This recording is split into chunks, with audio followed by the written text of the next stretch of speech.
answers? I think I'm entitled. You want answers? I want the truth! You can't handle the truth. This is Larry Connors USA. Larry Connors USA. I woke up this morning, got myself a gun.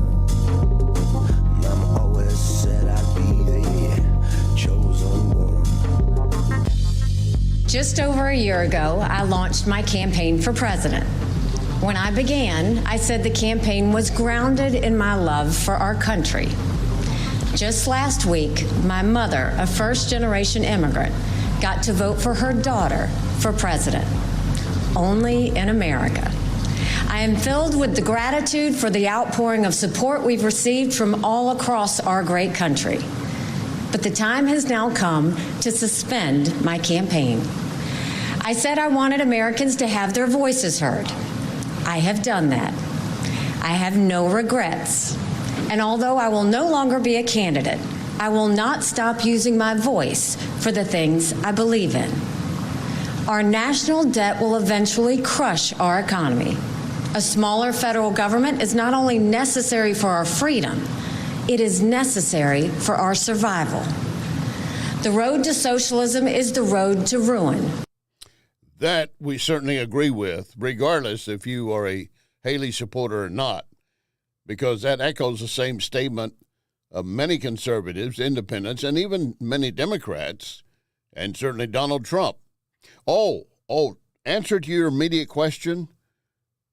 No. That's the answer. I know your question. Did she endorse Donald Trump? No, not so far. She's also pointed out that she is suspending her campaign.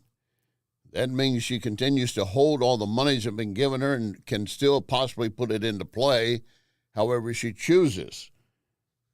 So she did not say ends her campaign, and there's a difference, a legal difference, as to the campaign fund she holds. Now, this doesn't mean they all go to her personally, but she still has a play with using these monies that she got, and many of them came from Democrats who were hoping that she could unseat Trump. And, of course, last night, Super Tuesday came, and it was not a good picture for Nikki Haley. We'll break it down for you. Thank you for joining us. Here we are, March 6, 2024. This is the first of 2 hours of Larry Connors USA, back-to-back, right here for you every Monday through Friday night. We're here for you. And when we're on the air, we're also streaming video at News Talk STL, Facebook, Twitter, Rumble, and YouTube, and on Larry Connors USA, Rumble, Facebook, Twitter. No YouTube. They're not letting us back on. So be it. And if you miss anything, reminding you, you can always go to LarryConnersUSA.com or Larry Connors USA Facebook. Everything will be available, video and or audio. And when you watch it, share it with others. And reminding you, with George Soros preparing to take over many stations across the nation, 200 plus, several in St. Louis, which have been having conservative talk in the past. And in fact, on one of them, Rush Limbaugh was for 20 plus years. George Soros and his monies will silence conservative talk as much as they can and basically replace it with propaganda. You should know that. And there's also an opportunity now for me to remind you that News Talk STL is number one for the most live and local conservative talk in St. Louis. So we're glad to have you with us. All right, let's go back to Nikki Haley last night. She did make remarks about Donald Trump. In all likelihood, Donald Trump will be the Republican nominee when our party convention meets in July. I congratulate him and wish him well. I wish anyone well who would be America's president. Our country is too precious to let our differences divide us. I have always been a conservative Republican and always supported the Republican nominee. But on this question, as she did on so many others, Margaret Thatcher provided some good advice when she said, quote, Never just follow the crowd. Always make up your own mind. It is now up to Donald Trump to earn the votes of those in our party and beyond it who did not support him. And I hope he does that. She hopes that he will earn their votes.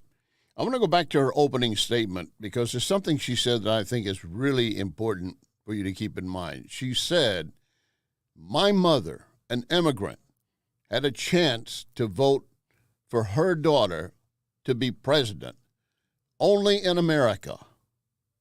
Let that ring in your ears. Only in America. We are a beacon to the rest of the world by God's grace, and so is Israel.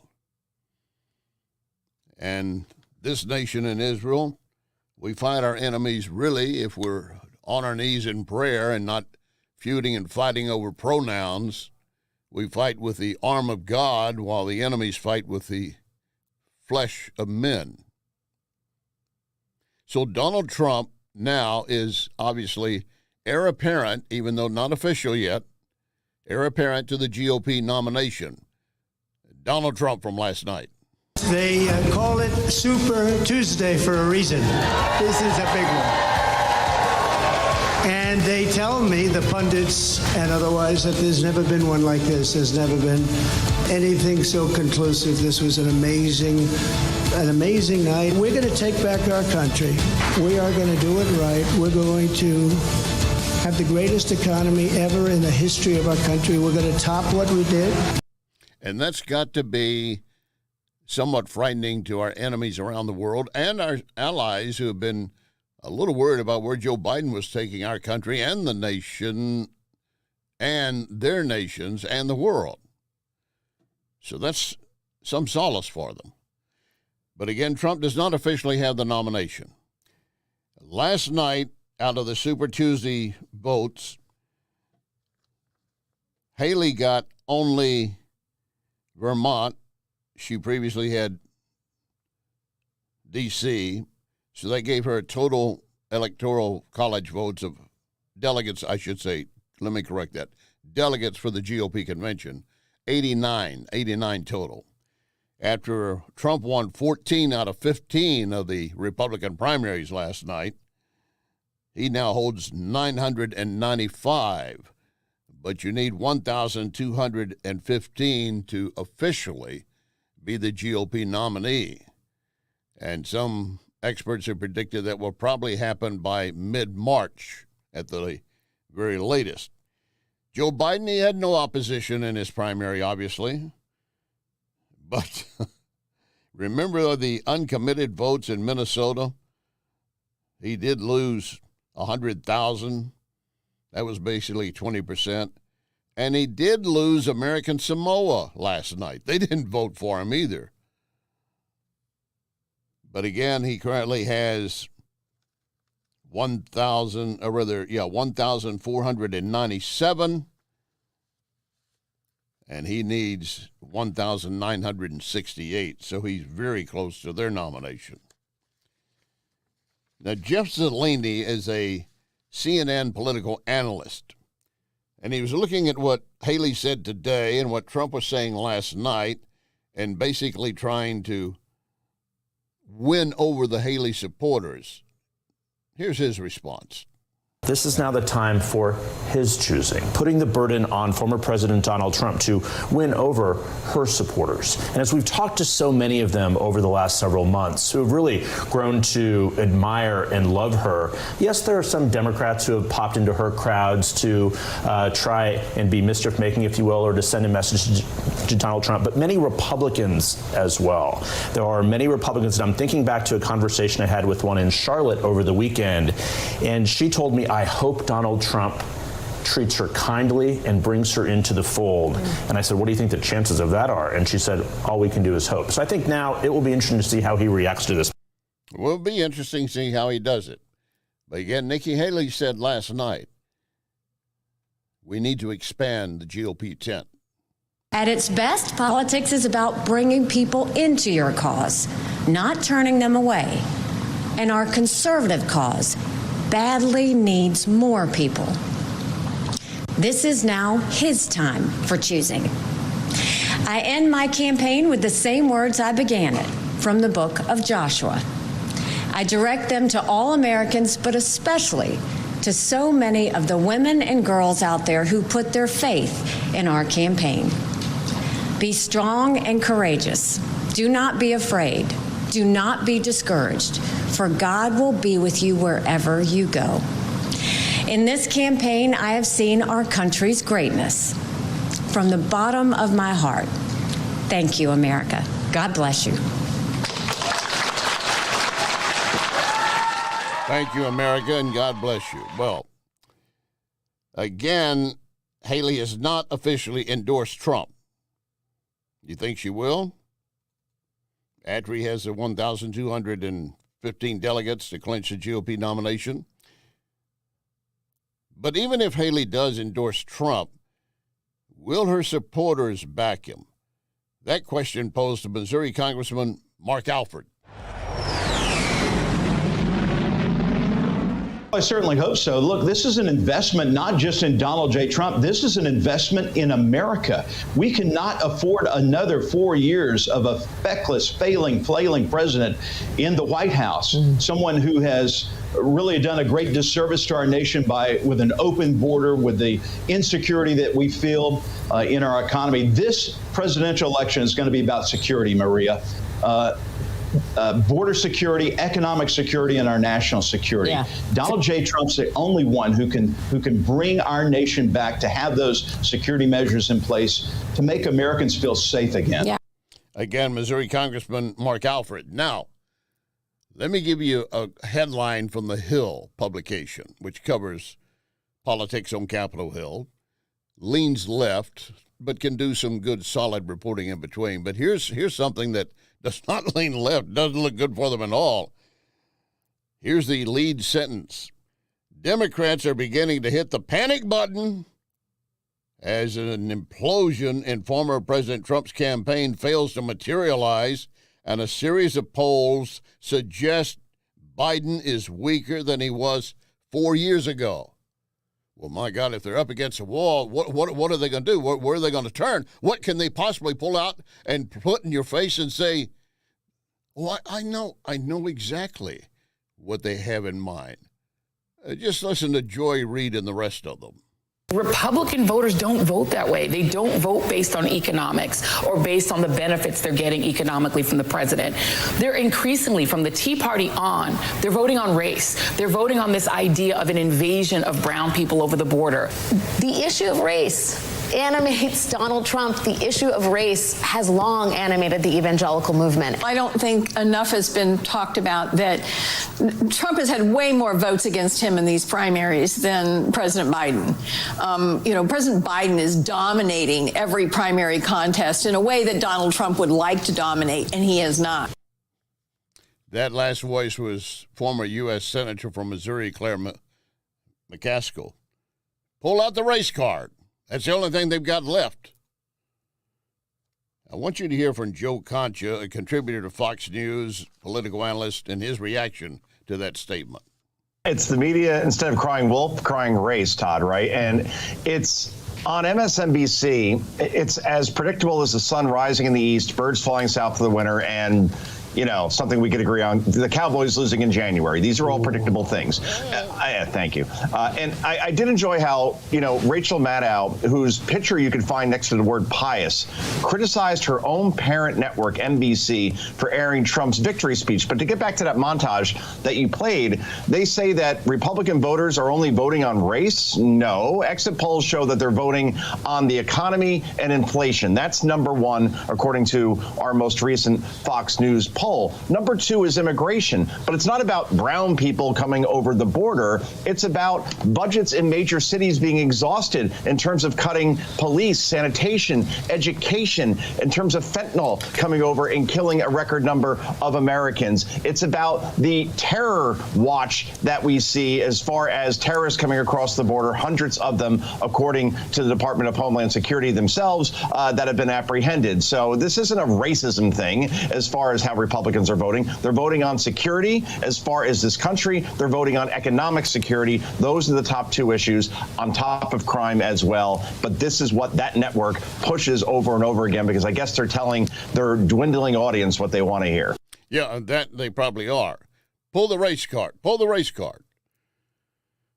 Joe Concha also took note of the fact that whenever Trump appears to make a speech, as he was doing last night, and they may switch to it, here's Trump coming out to make it, they immediately let him say a few words and they cut him off. And Concha explains this is probably why.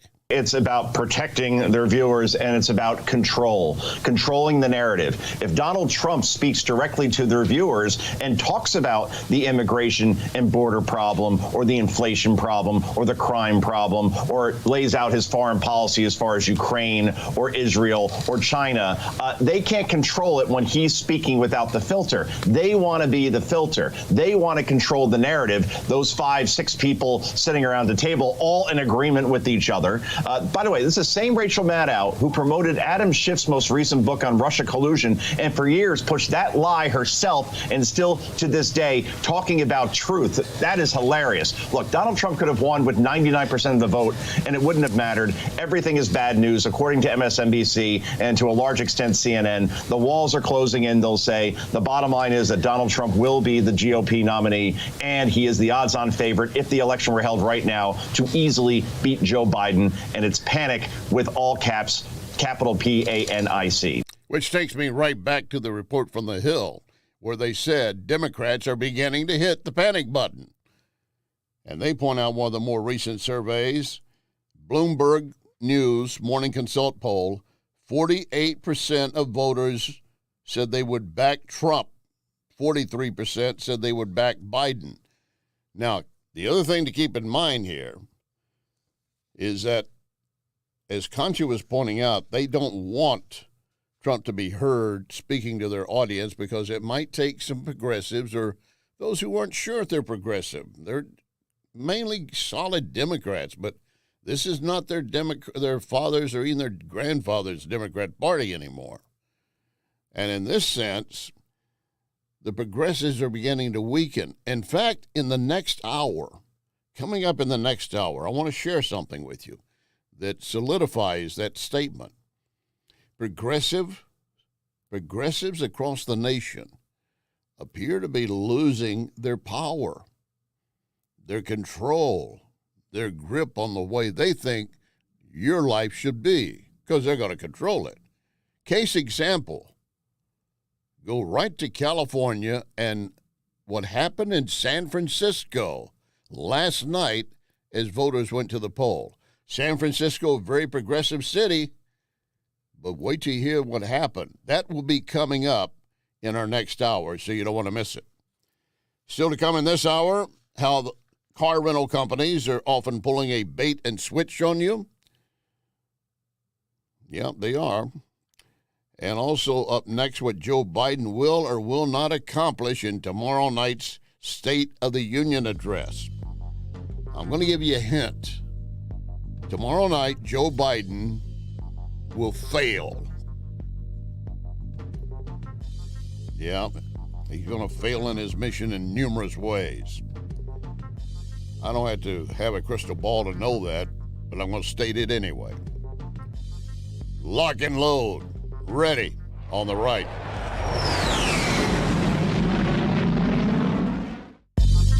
You are listening to Larry Connors, USA.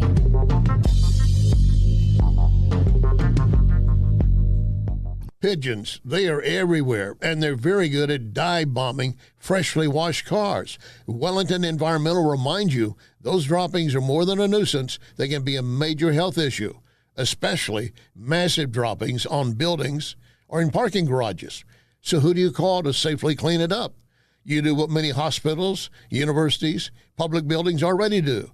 You call Wellington Environmental.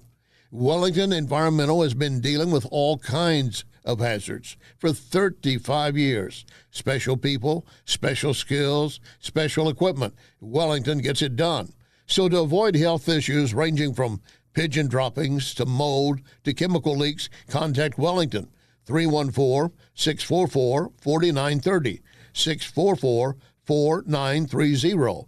WellingtonSTL.com. Wellington Environmental. Your world cleaner, better, safer. Be well with Wellington. Tim Jones and Chris Arps in the afternoon. Horace, Americans individually have lost over $4,000 in income and over $7,000 where you have a household with both parents working. It shouldn't be, it's the economy stupid. We should just say, stupid! It's the economy. Unbelievable the devastation that Americans are feeling. Tim Jones and Chris Arps. Weekdays at 3:30 on News Talk STL. What if everything you thought and believed to be true about owning and buying your home turned out to be wrong? Straightforward, objective advice on the right way to make the most out of every dollar you put into your home. We're the only country that has one of those. Most other countries, considering like Canada, the UK, they don't have long-term fixed-rate mortgages like that. They're all variable-rate mortgages. HomeWise with Michael Midget. Sunday mornings at 9 on News Talk STL. Great news for my sponsor, Napoli Sea. And it's no surprise to me nor hundreds who have dined there. The first time I entered, it was clear Napoli Sea is unique. The decor, the fish, imaginative cocktails, and of course Napoli Sea is right next door to Napoli 3 in St. Charles. Napoli 2 is in Town and Country. The original Cafe Napoli is in Clayton, and I'm honored to endorse each of them. Visit any of the Cafe Napolis. This is News Talk STL. Never would have hitchhiked to Birmingham if it hadn't been for love. Never would have called the train to Louisiana if it hadn't been for love.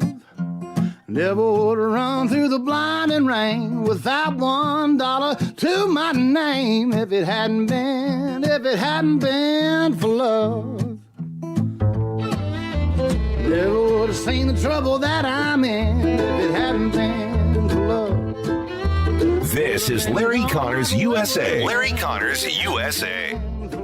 Tomorrow, the American people, as you know, are going to hear from President Biden about the State of the Union. And I've been asked many times, as many of us have, if you had to describe in one word what you believe the State of the Union is, you've heard the word crisis, you've heard catastrophe. I think maybe a summary is decline. And I say that with great sadness, we all do. But it's because of this president and his administration that we are indisputably in decline. Our economic strength is in decline.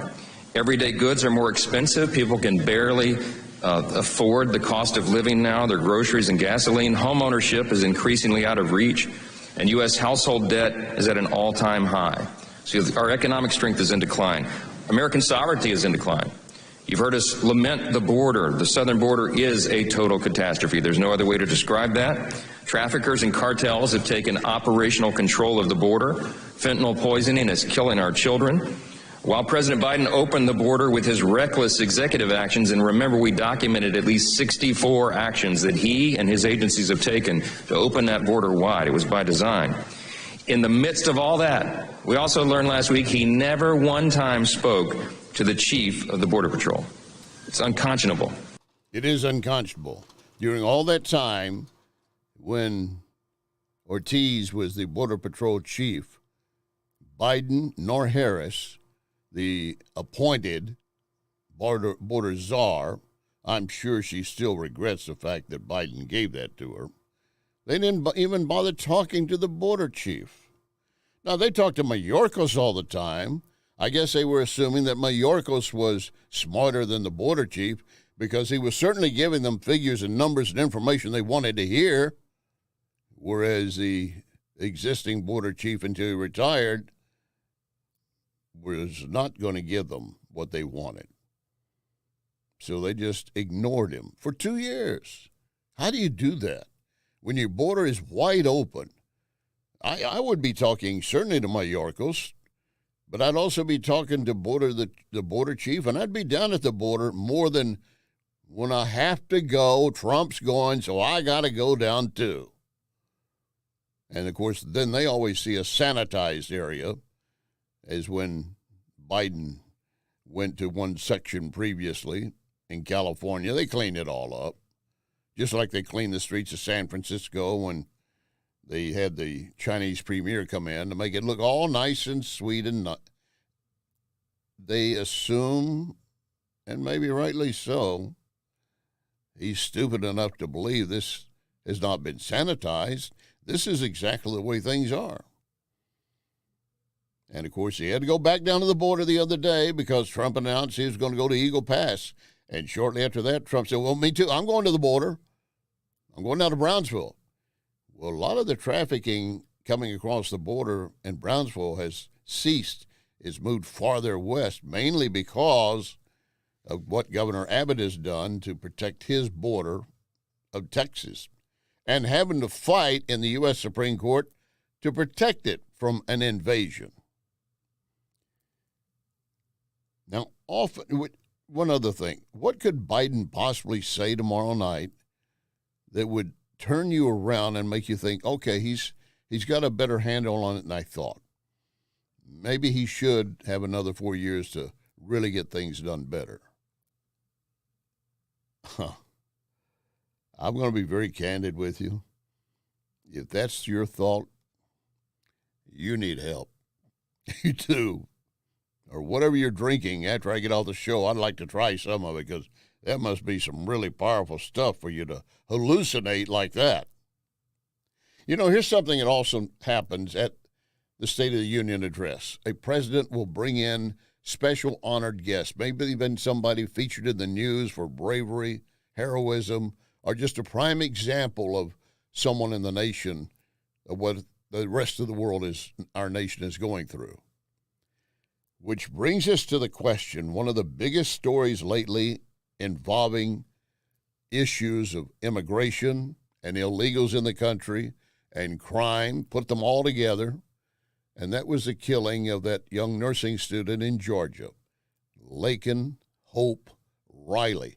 And do you believe that Joe Biden would have her parents in the audience and he would call them out, our grief and our concern for the loss of your beautiful daughter, Laken Hope Riley, an honor student, going on to medical school until she was assaulted and killed, and the man charged as an illegal that never should have been in the country and was allowed to come in under my parole plan and then allowed to go leave New York City because they turned him loose because that was a sanctuary city, and he goes down to Georgia, in Athens, Georgia, which considers itself a sanctuary city as well. Do you think there's any chance that he might bring Laken Hope Riley's family in to the State of the Union to point out to them and praise them and lift them up?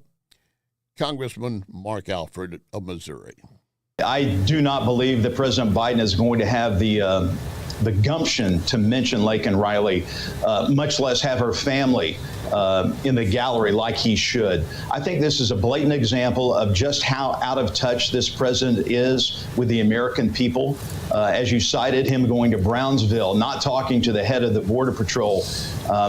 He's getting his information from somewhere, and I think it's a lot of lies and obfuscations and gaslightings from Mayorkas and others who are almost putting the president in a bubble and not letting him be in touch with the reality. This president's going to come here Thursday. He's going to speak before our body. I think he's going to be angry. I think there's going to be some yelling and finger pointing like he did last time. This is an angry man, and I think he's angry because he knows he is going to lose this race. That is, again, Missouri Congressman Mark Alford.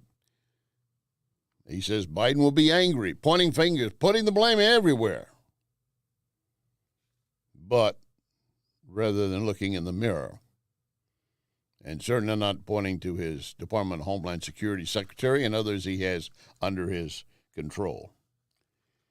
Congresswoman Elise Stefanik of New York says Biden may try something else, but it will not work.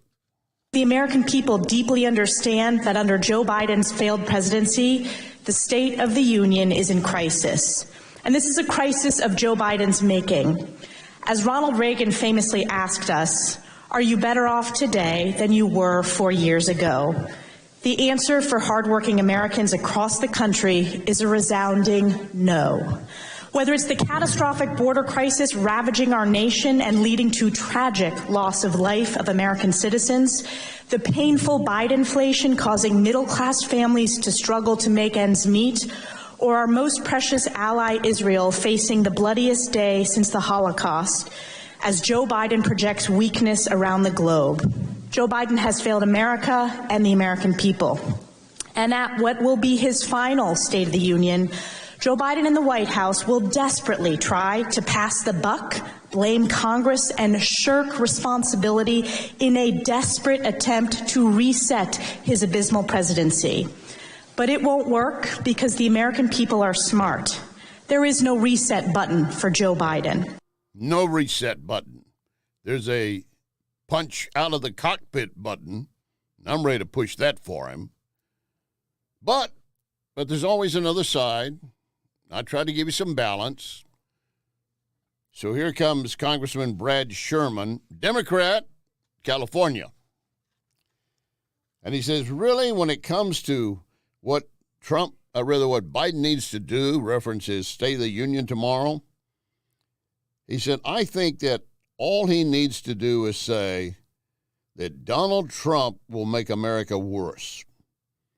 He said, I think that Biden wins this issue, not as a border issue, but in the sense of we want to elect a president who cares about America, wants to make America better, rather than one who's just in it for himself. So I think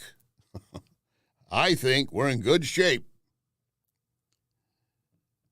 So he's basically saying, I think the best thing to do is for him to go in there and just basically put all the blame for any of the border crisis and everything else, just simply say, I don't need to do anything on the border. All I need to do is blame Donald Trump. And my legions will fall in behind me. And I'll lead them right off the cliff. Back to Speaker of the House Mike Johnson on what he expects for Biden in his State of the Union address. During his address, President Biden is going to try to suggest that the State of the Union is strong, and we expect, as was said, that he's going to say this is a time for a reset. But of course, the State of the Union is not strong, and everybody around the country knows it, and everybody in this room knows it. It doesn't matter what political party you're in, where you lean on the political spectrum. You look at objective facts, and you know this country is not in good shape because of its leadership in the White House. And that's why at this point in his term, President Biden is the least popular president in modern history. America is in decline, and nothing he says tomorrow night is going to change that. House Republicans, on the other hand, will continue to fight to hold Biden and his administration accountable. That is our constitutional duty, our responsibility, and we will fulfill it. And we are committed to saving this republic. And that will happen in November when the American people let their voices be heard.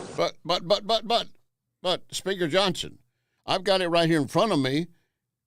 Congressman Brad Sherman, Democrat of California, says nobody wants to vote for the candidate that's trying to make the country worse for political reasons. And don't forget what we heard earlier, Joy Reid and the rest of the MSNBC and so-called state-controlled media. It's strictly a race issue with Trump. He doesn't like brown people. He doesn't like brown, he doesn't like black people. And yet the numbers continue to show his numbers are expanding greatly among those minority groups and others. But you go ahead and you operate under that premise. I'd be just happy for you to live in that world of illusion. There's something else tomorrow. Biden will have a teleprompter. Now, if the teleprompter is done right, well, he'll probably not stumble whatsoever. Assuming, and that could be a big assumption, but when it comes lately to anything else, he needs note cards. Stand by.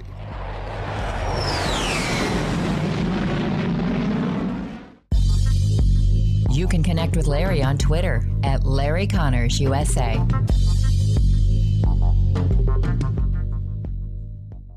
I got an email which brought a smile. A woman named Mary wrote me, "We are purchasing a new roof from John Beal based on your recommendation." I thanked her then. I do it again now. Mary, I only endorse clients I believe in, and I've been a spokesman for John Beal for 10 years. It's all about trust. So if, like Mary, you need John Beal, Trust me. Call 1-800-NEW-ROOF. 1-800-NEW-ROOF. The United States Deputy Sheriff's Association is a national nonprofit and the largest non-governmental provider of services to law enforcement. The USDSA assists city, county, state, and federal agencies with free safety equipment donations and officer survival training, along with cash donations to families of law enforcement officers who perished in the line of duty, a citizen awareness program, and more. For more information on United States Deputy Sheriff's Association, please visit usdeputy.org. I like supporting local companies that give back to the community. For more than 40 years, Vincent's Jewelers has helped raise more than $1.5 million for local charities. So I'm personally asking that when you're shopping for jewelry, give Vincent's a chance. And in turn, Vincent's will give even more to our community. On Olive, just east of 270. New specials every day on vincentsjewelers.com or Vincent's Facebook.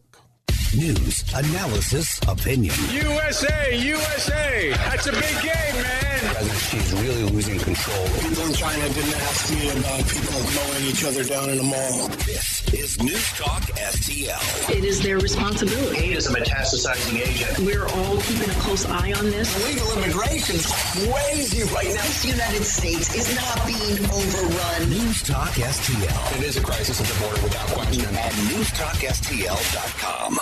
McGuire Moving will come to your home or office and give you a free, honest appraisal. Not over the phone. That way you won't be shocked come moving day. Really tight budget? McGuire will offer advice that could save you even more money.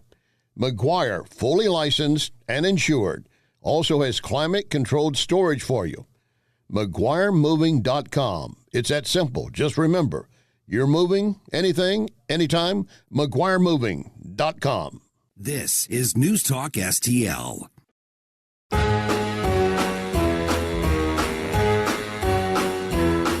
Hit the road, Jack. Don't you come back no more, no more, no more, no more. Hit the road, Jack. And don't you come back no more. What you say? Hit the road, Jack. And don't you come back no more, no more, no more, no more. Hit the road, Jack. And don't you come This is Larry Connors USA. Larry Connors USA. How's President Biden going to fix the border if he can go years without talking to the head of Border Patrol? He was literally just with the chief of the Border Patrol, just this past Thursday in Brownsville, Texas. The chief, who was in charge for 2 years before that, said, I've never had one conversation with the president or the vice president. How is that possible? So one thing I will say about Chief, you're talking about Chief Ortiz. So he was invited, I believe, to participate in the president's first trip visit to El Paso, which was back in January of 2023, and he did not attend. And you know why he probably didn't attend? Because he didn't want to look like a puppet for Joe Biden. Just walk along and smile and shake hands like everything is good. Now, that's speculation on my part. I don't have it in anywhere, in any source, that says that's why he didn't go with him. But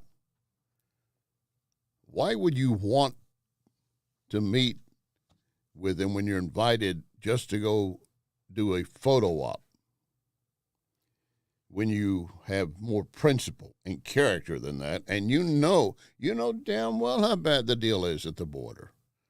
And you know he's going to come down and see a sanitized area, and this is the way the border really exists, contrary to all the crazies across the nation who are finding illegals. Oh, I'm sorry, I did it.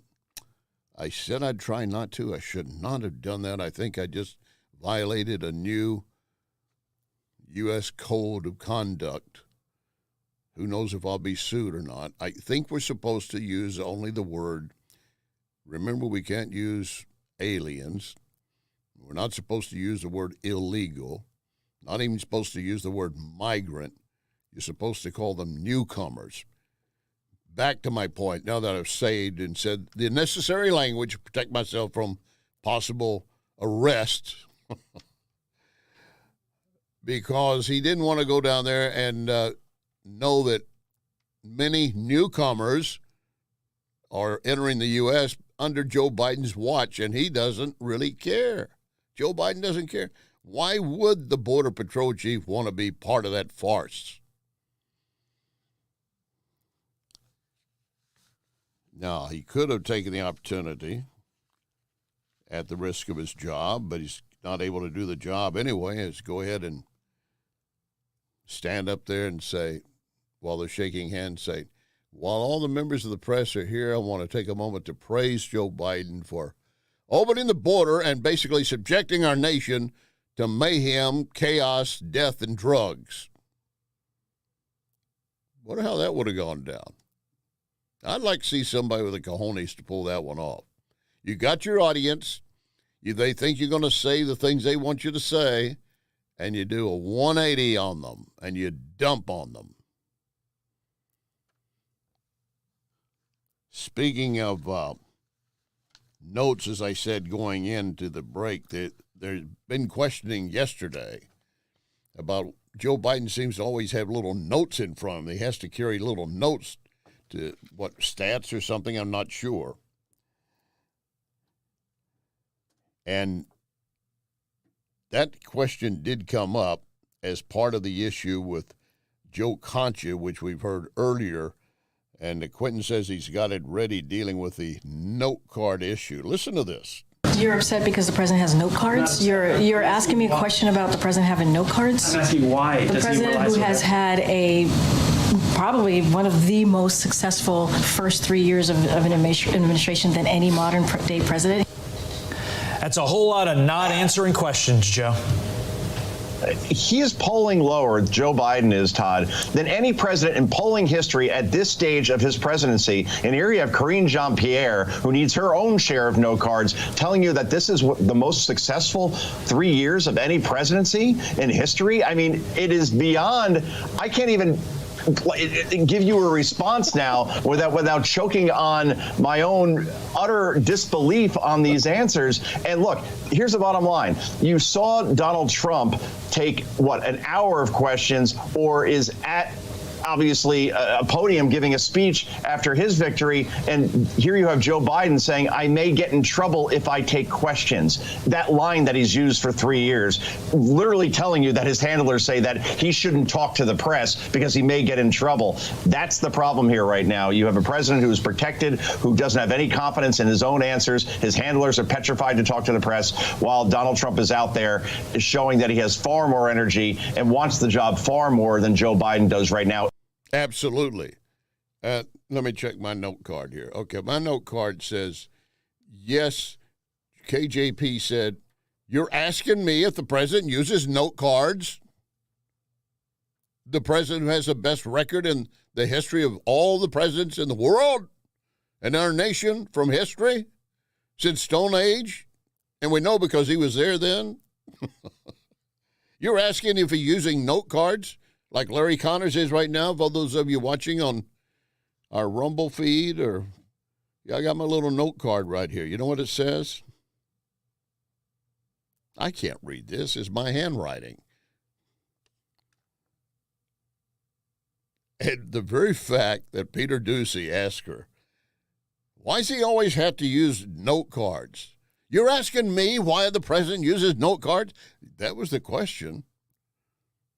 She was offended. Good. Another point scored by Doocy. Now, there's another drama that continues to play out. I mean, it is better than a soap time opera. It is basically a day soap opera. You know who I'm talking about. The romantic relationship between the Fulton County District Attorney, Fani Willis. I know it's Fanny or Fani. I'm saying funny. Sue me. She and a special prosecutor that she appointed to oversee Trump's Georgia election case, obviously, facing new scrutiny this week from local government oversight hearings. These are local. So rather than a courtroom, all that's been spilled out in public view, now a state Senate committee hearing is underway today, and there'll be a county ethics board hearing tomorrow. And meanwhile, the judge who did oversee the court proceedings still examining their relationship, whether it constituted a conflict. Judge, come on. Judge Judy could have decided this on the spot. You're going to take a week or more to see if they should be kicked off the case and the whole case thrown out or handed over to someone else.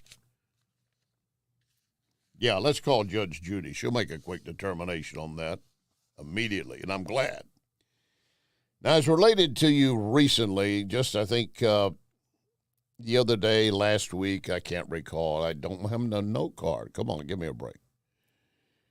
But I pointed out that Hertz is dumping 20,000 EVs, electrical vehicles, in their rental fleet. That's right. They had bought a bunch, 20,000. And that's just Hertz. Others were doing the same because they all want to get with the plan, environmentally protective. But now the Hertz is dumping them because customers don't want them.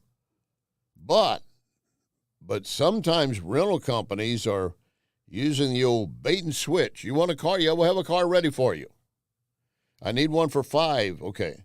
I need one that maybe has I need an SUV type. Okay, we'll have it ready for you.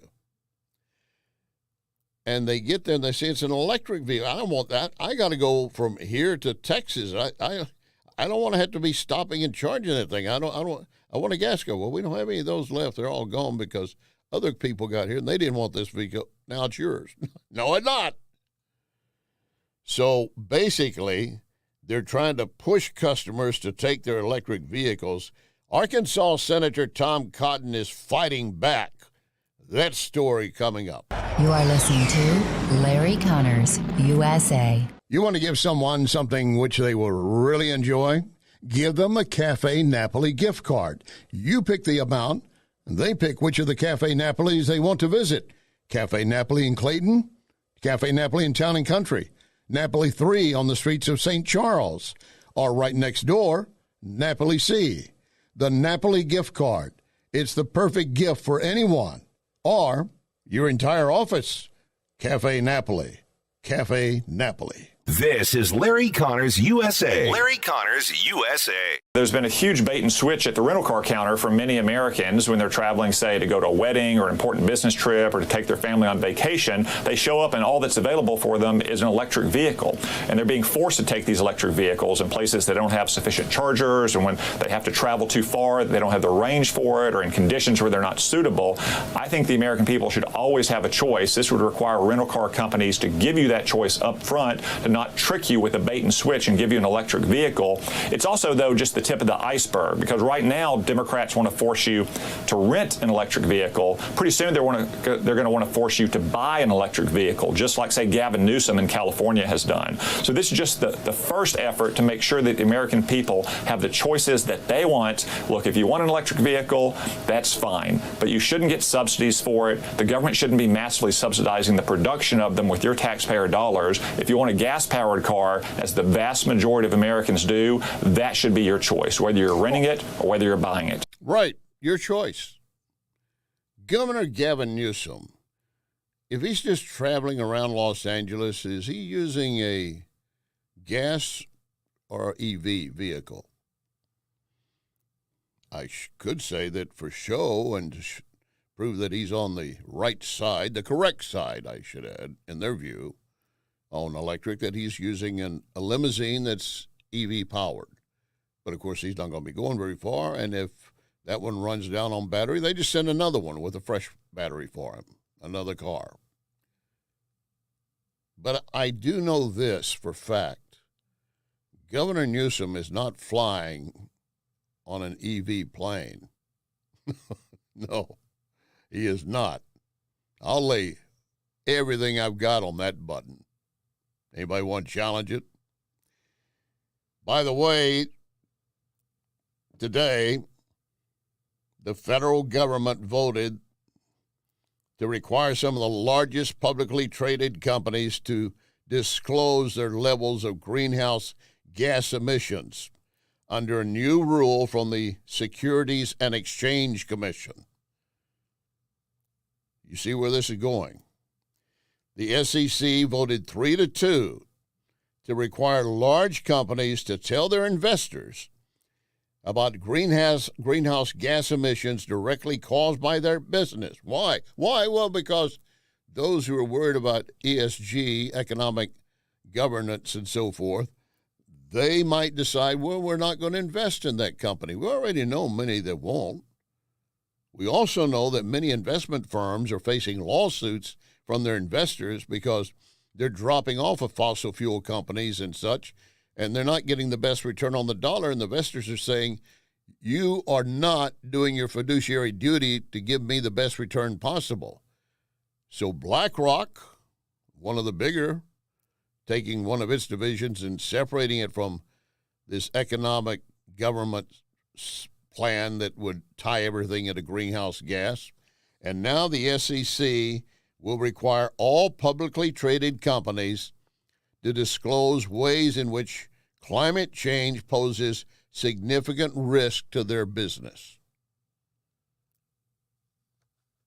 The way it's written here, it proposes a massive, contentious slap in terms of what companies are required to tell potential customers about their vulnerability and contribution to climate change. Now, would that make you suddenly decide not to invest in a particular company? That might be your choice. But you might have money in a pension fund, and whoever's overseeing the pension fund, they'll put it where they think they want it to go, and that kind of leaves you supporting something you don't believe in.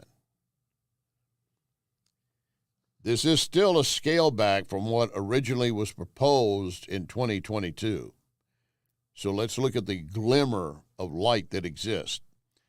That rule in 2022 would have required all public companies to disclose their direct emissions and also made some companies report emissions from their supply chains and the use of their products. In other words, you have a big company, a big corporation, a factory or whatever. You're doing everything to control your emissions, but you're going to now report it because you're a publicly traded company.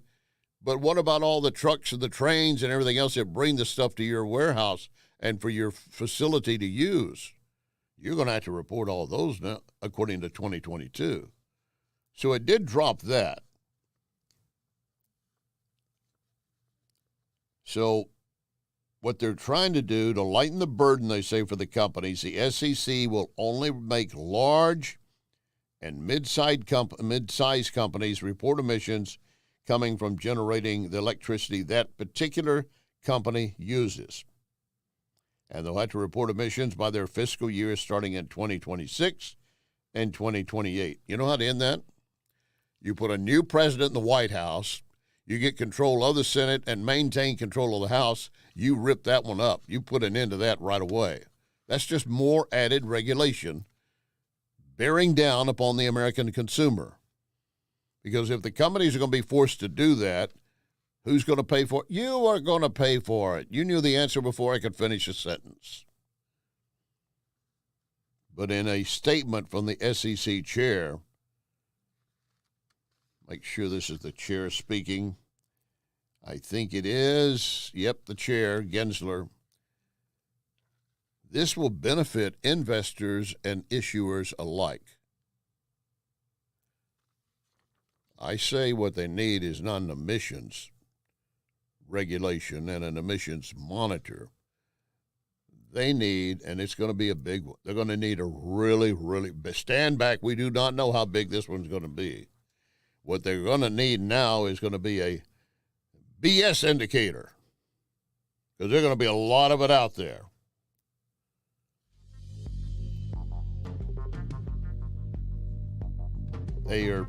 One says this is giving climate change unnecessary special treatment. It's going to overwhelm investors, not inform them. Right about that.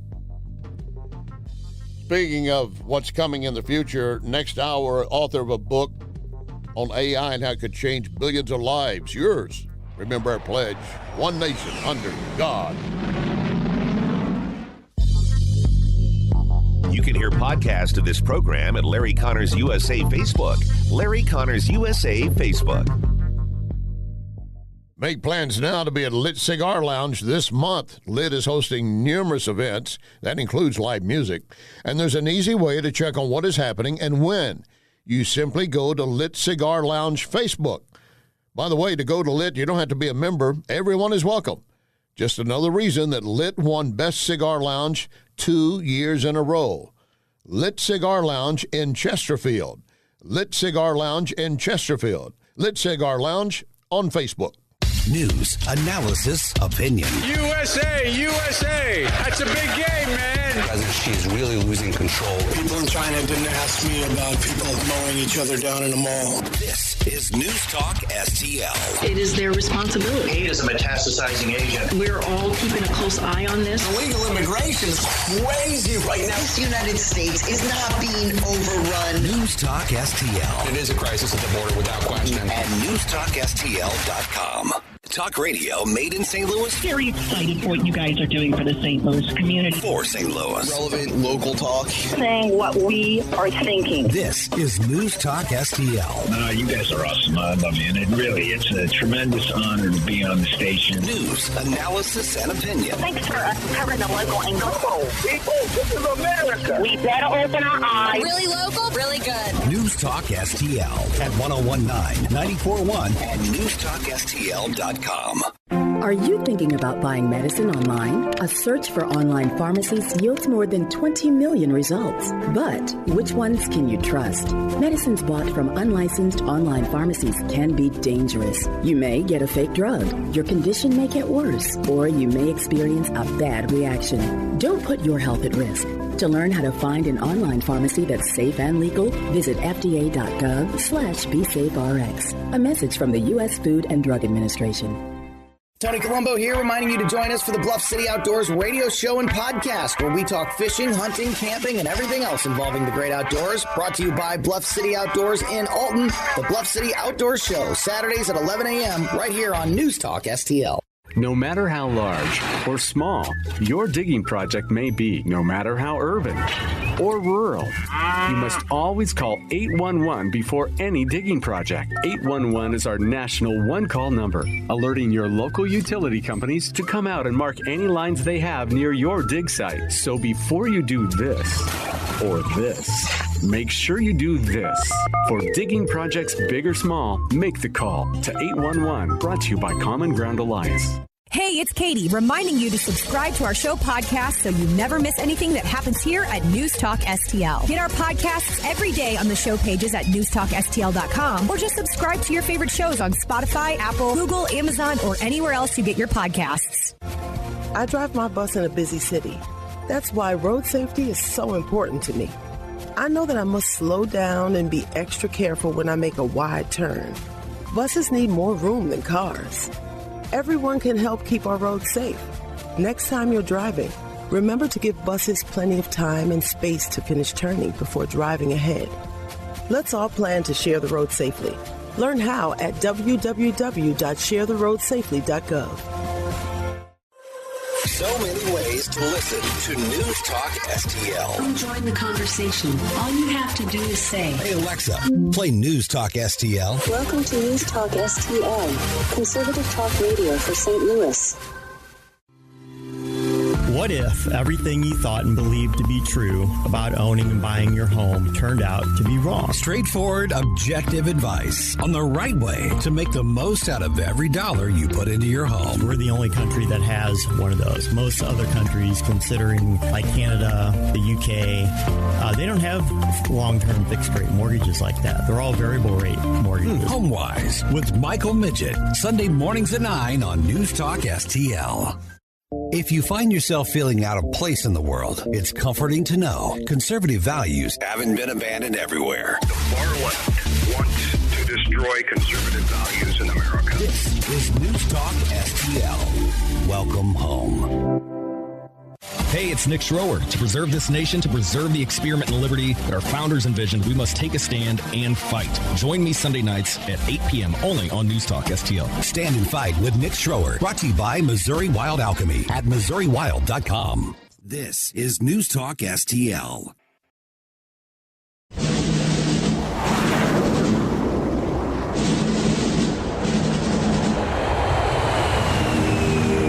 You want answers? I think I'm entitled. You want answers? I want the truth! You can't handle the truth! This is Larry Connors USA. Larry Connors USA.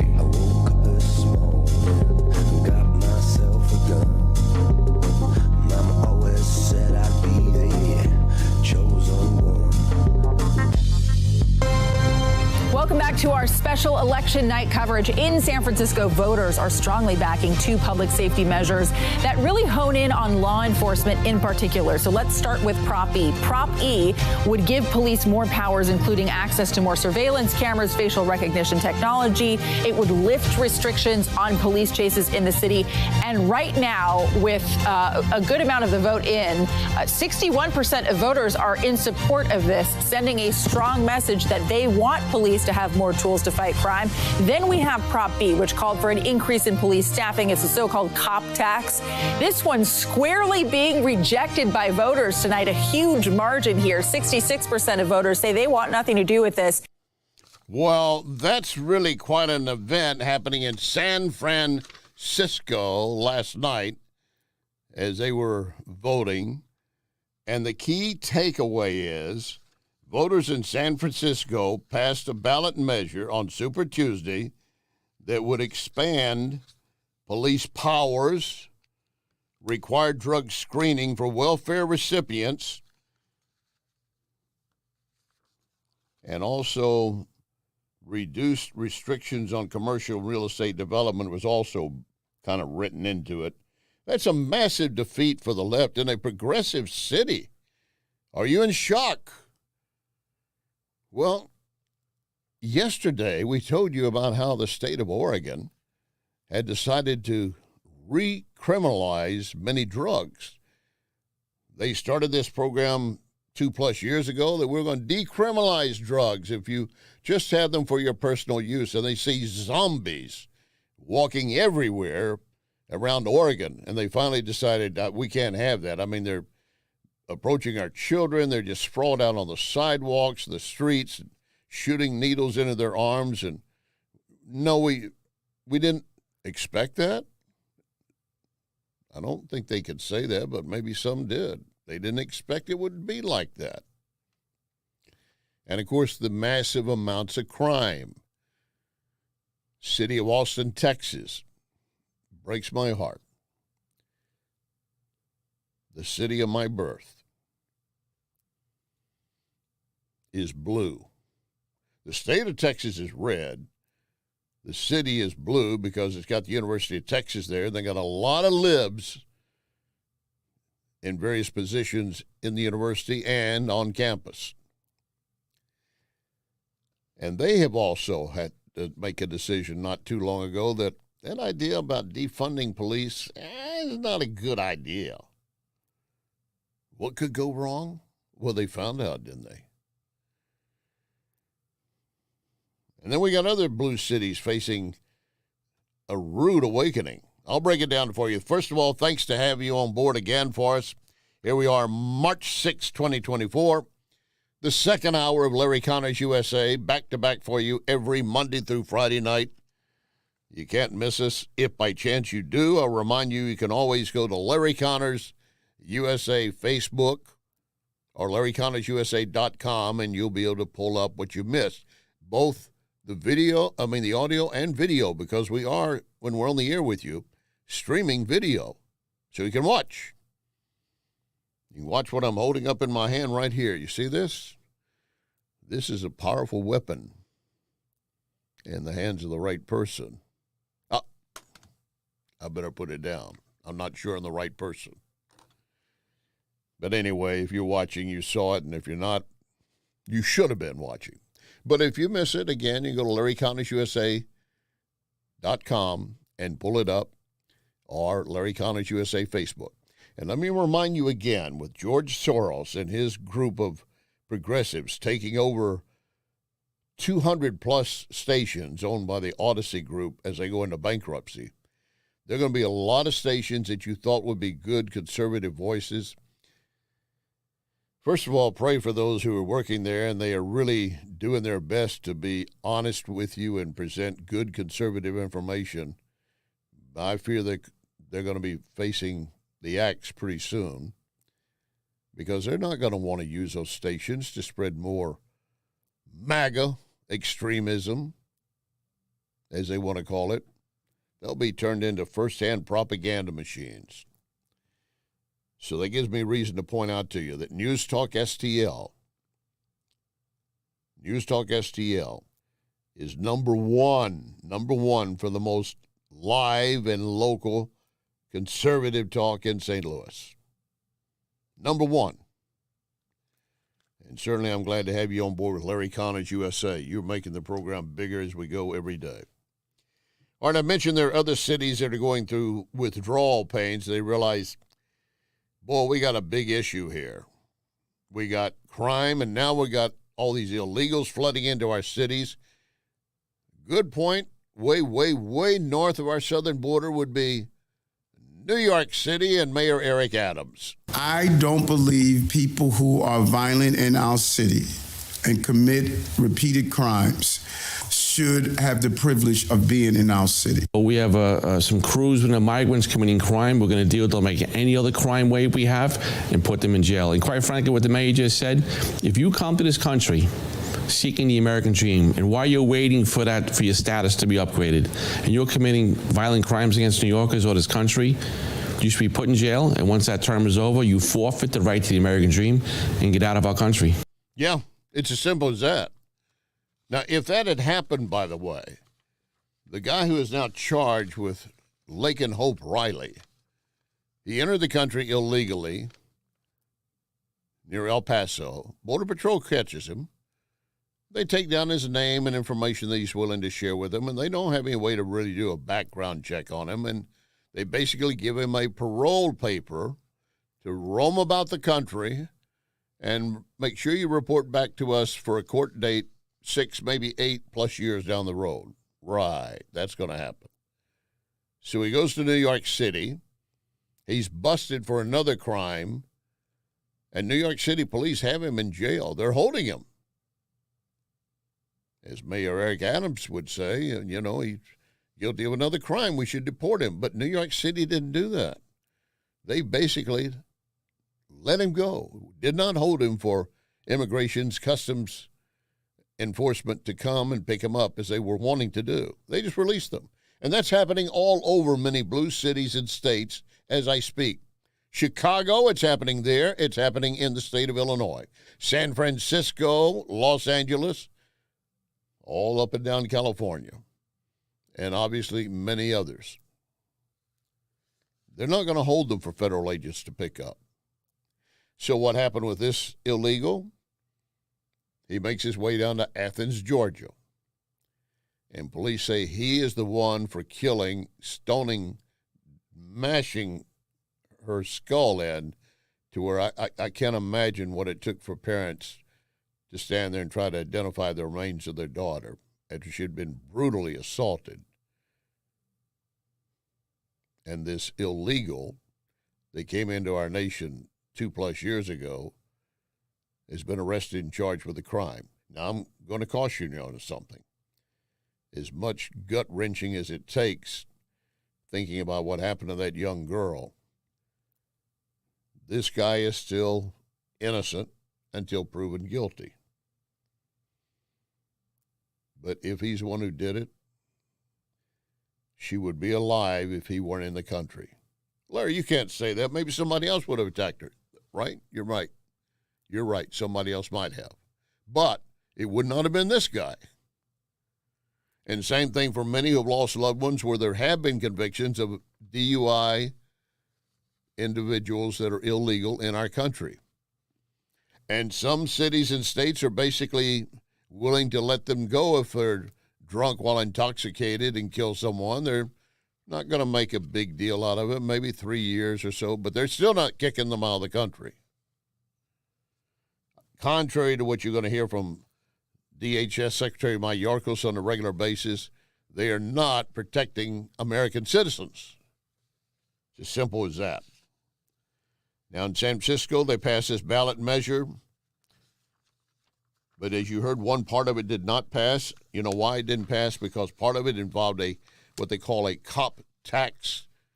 That part didn't pass because they're going to tell the San Francisco citizens, to make sure we can fund our police again, you're going to have to pony up more money. You had the money before you cut everybody. Where's that money? So they rejected that part.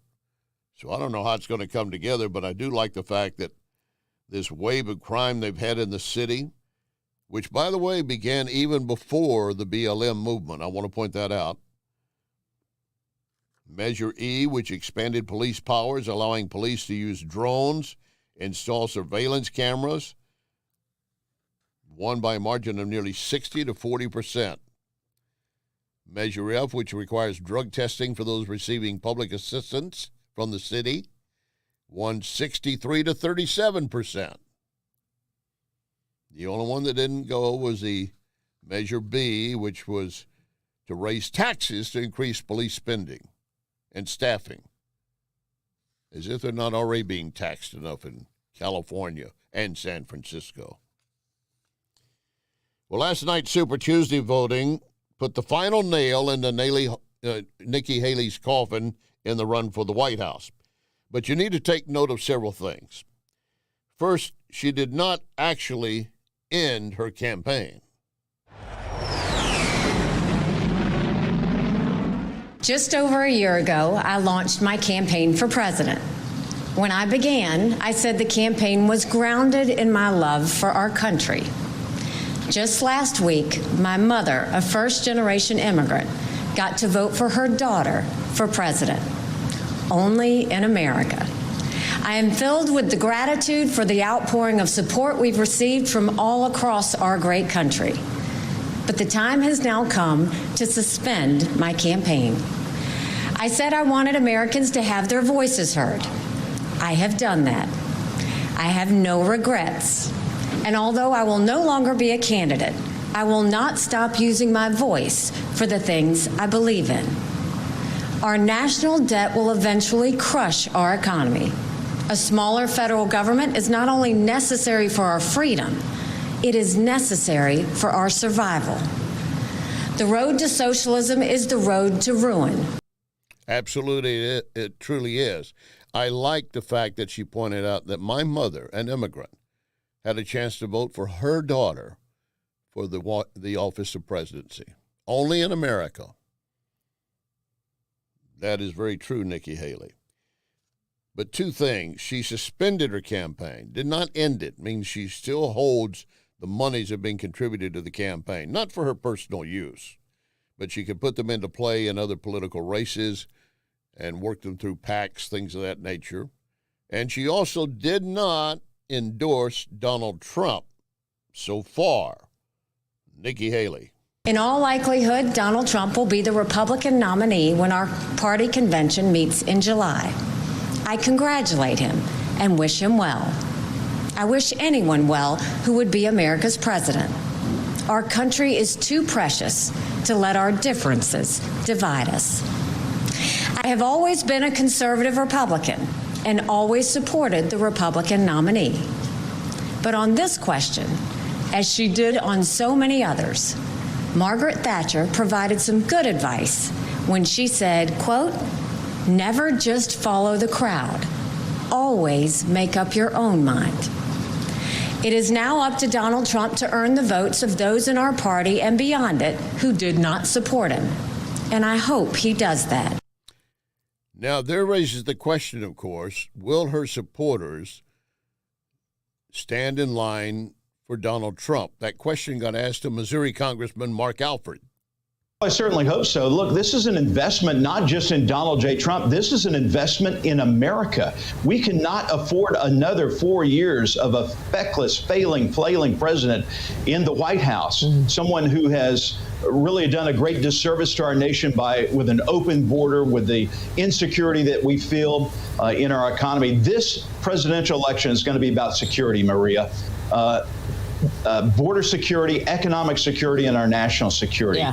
Donald J. Trump's the only one who can bring our nation back to have those security measures in place to make Americans feel safe again. Yeah. Yep. And hopefully they will. But if you listen to the state-controlled media people like Joy Reid, they don't really understand what's happening. But still, Nikki Haley says we need to expand the tent. At its best, politics is about bringing people into your cause, not turning them away. And our conservative cause badly needs more people. This is now his time for choosing. I end my campaign with the same words I began it, from the book of Joshua. I direct them to all Americans, but especially to so many of the women and girls out there who put their faith in our campaign. Be strong and courageous. Do not be afraid. Do not be discouraged, for God will be with you wherever you go. In this campaign, I have seen our country's greatness. From the bottom of my heart, thank you, America. God bless you. Nikki Haley, but again, to expand the tent, you got folks like Joy Reid and the state-controlled media saying GOP voters don't care about all that nonsense. Republican voters don't vote that way. They don't vote based on economics or based on the benefits they're getting economically from the president. They're increasingly, from the Tea Party on, they're voting on race. They're voting on this idea of an invasion of brown people over the border. The issue of race animates Donald Trump. The issue of race has long animated the evangelical movement. I don't think enough has been talked about that Trump has had way more votes against him in these primaries than President Biden. President Biden is dominating every primary contest in a way that Donald Trump would like to dominate, and he is not. That is the irrelevant now Missouri former Senator McCaskill. Joe Concha, Fox News contributor and analyst, has his response to what Joy Reid had to say. Play the race card. It's the media, instead of crying wolf, crying race, Todd, right? And it's on MSNBC, it's as predictable as the sun rising in the east, birds flying south for the winter, and something we could agree on. The Cowboys losing in January. These are all predictable things. Thank you. And I did enjoy how, Rachel Maddow, whose picture you can find next to the word pious, criticized her own parent network, NBC, for airing Trump's victory speech. But to get back to that montage that you played, they say that Republican voters are only voting on race. No. Exit polls show that they're voting on the economy and inflation. That's number one, according to our most recent Fox News poll.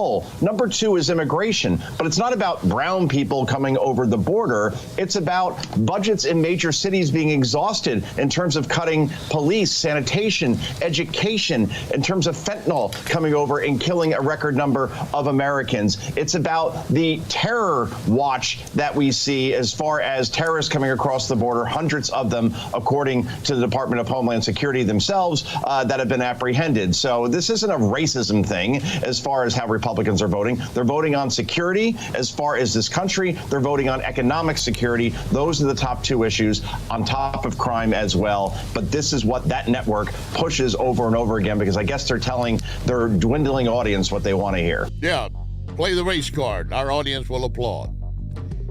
Coming up, the co-author of the book that says, don't look upon artificial intelligence as a threat to you. Lock and load, ready on the right. You are listening to Larry Connors, USA.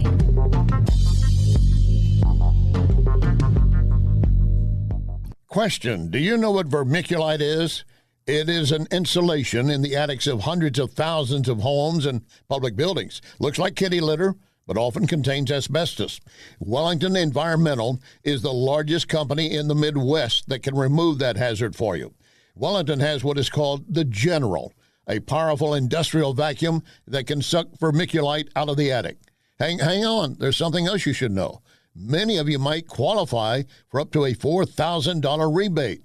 You should at least contact Wellington to see if you qualify. And here's something else. Wellington arrives at the time they give you, not sometime within 4 hours. 314-644-4930. 644-4930. WellingtonSTL.com. WellingtonSTL.com. Wellington Environmental. Your world. Cleaner, better, safer. Be well with Wellington.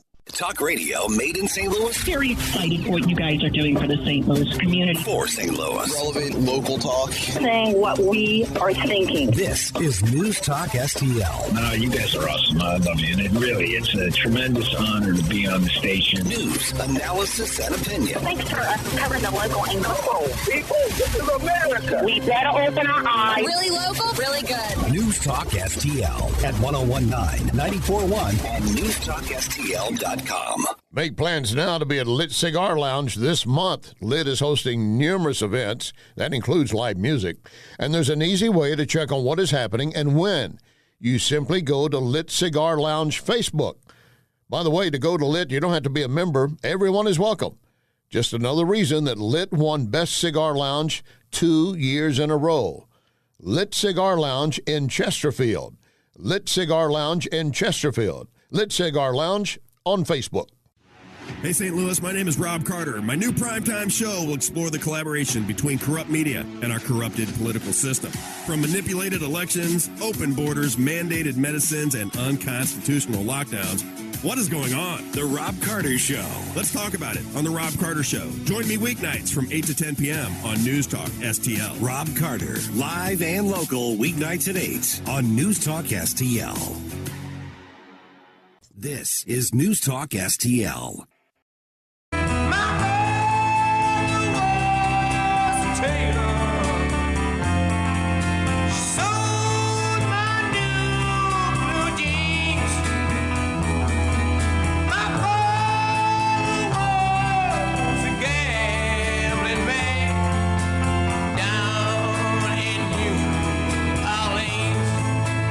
This is Larry Connors USA. Larry Connors USA.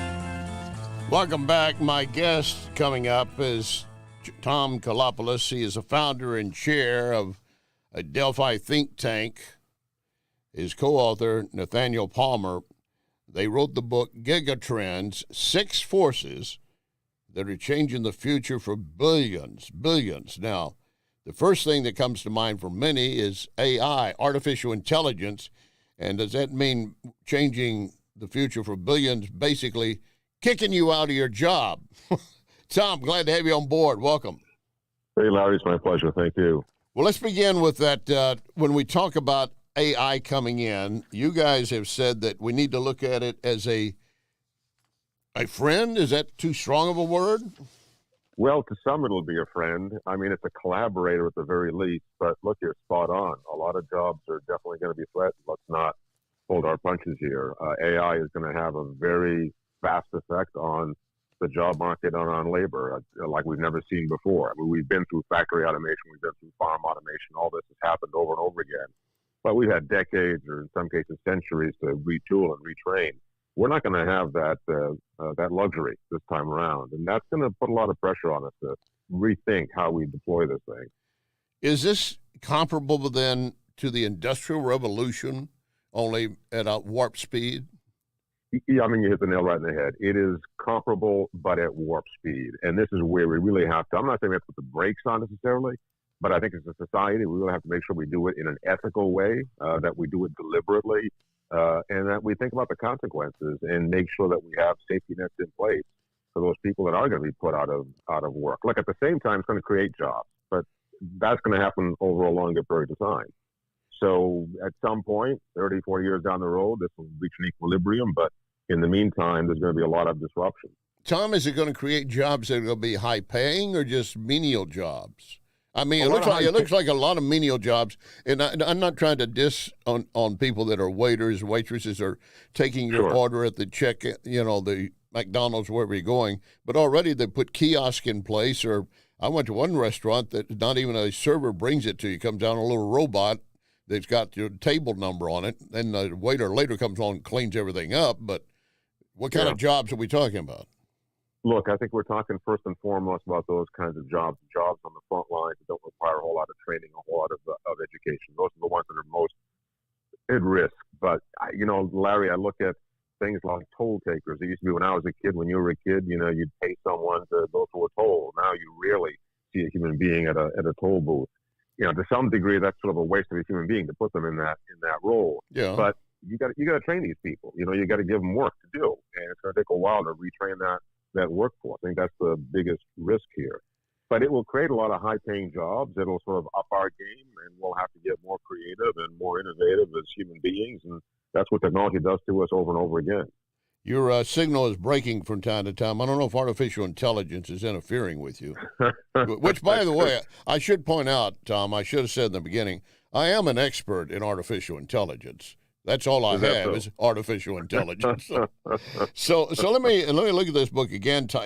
Folks, it's titled, fascinating just by the title, 6 Forces That Are Changing the Future for Billions. We're talking about gigatrends was the beginning of it, gigatrends. What is a gigatrend? A gigatrend, Larry, is anything that has the potential to change the lives of billions of people. So radio was a gigatrend. The internet was certainly a gigatrend. Advances in agriculture that allowed us to automate farming, those are gigatrends. COVID. Go ahead. COVID was absolutely a gigatrend. It was the spark that I think ignited a lot of these other gigatrends that we're talking about. We talk about aging population. Our demographics are changing, not just in the U.S., but globally. And people say, what will healthcare look like in 20 years if we don't do something? Guess what? It's going to look like COVID day in, day out. So we've got to make some changes here, and we need some help. And hopefully AI will be able to help us to take on some of these huge challenges that we're facing. Well, there's no doubt innovation, the things we see. I mean, the stuff we used to see on Star Trek in the beginning days, waving a wand over somebody and identifying whatever was wrong, looked like it's total science fiction. My daughter now sells a device. She is a salesperson for a device in Florida where they implant it in someone's chest and electrodes attached to the brain, and it's used to treat depression more than just putting them on more drugs, and apparently highly effective. Now, when I first heard about it, but it's FDA approved. I mean, you think that it's hocus pocus, but things like that, feedback that they have on bio thing, all that supposedly does provide some ability, but in the beginning it looks, I'm not sure that really works. Yeah, well, in healthcare, diagnostics are going to improve considerably because of AI. AI is already being used for radiology to find things in x-rays that a radiologist could not find. The other part of this, though, in healthcare is, I'd love to spend more than 10, 15 minutes with my primary care physician. AI will hopefully do a lot of the grunt work that primary care physician now spends half of his time doing. And that might mean that I can get a bit more of his or her time. So, it's a balancing act, Larry. No technology is fully good or fully bad. What we're trying to do is hopefully get a bit more good out of it than bad.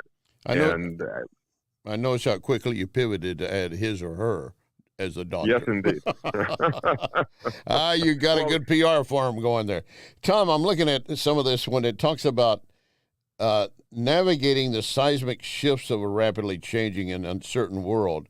And the fact that uncertainty exists there means how can AI be used to demolish and destroy? That's one school of thought, Larry. A lot of people are talking a lot of gloom and doom when it comes to AI. Bottom line is it's not smart enough to do any of that. AI is just a really good mimic. We're the masters, it's the mimic, and we got to keep that in mind. It can identify patterns. It can do things for me a lot faster than I can, but it can't innovate. It can't truly be creative. The 2001 Space Odyssey, back in 2001, HAL would not respond. It would not respond and turn itself off. Well, that's why we always have to have an on-off switch, Larry.